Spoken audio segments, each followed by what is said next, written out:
Morning guys, Mitch of the Bushveld here. Today we're going to be looking at one of my favorite plants, the plantain. Stick around.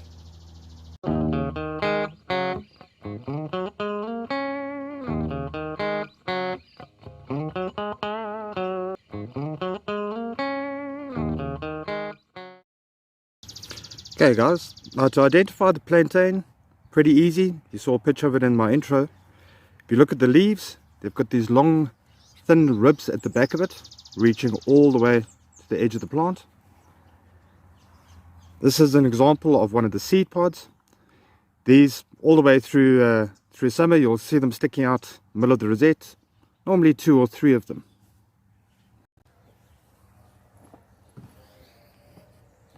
So whenever I'm out in the bush, one of the first plants I look for is the plantain.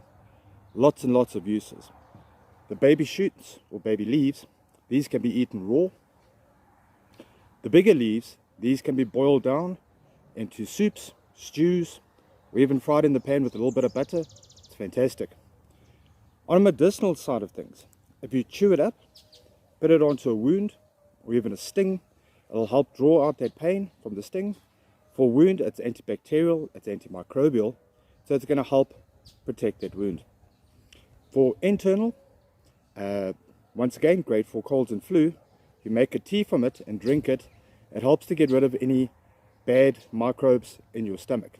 So if you've happened to have drank some bad water and you've got things coming out of both ends, a cup or 2 of tea made from the plantain will sort you out quite nicely. Almost forgot, the other thing that you can use that tea for is if you've been out in the South African bush a little bit too long, got a little bit of sunburn, boil up some of the leaves, let it cool, rub it on the skin. Fantastic for sunburn. Can't wait to see you in our next episode, and we're going to be covering dandelions. Also, don't forget to like and subscribe. See you on the next one.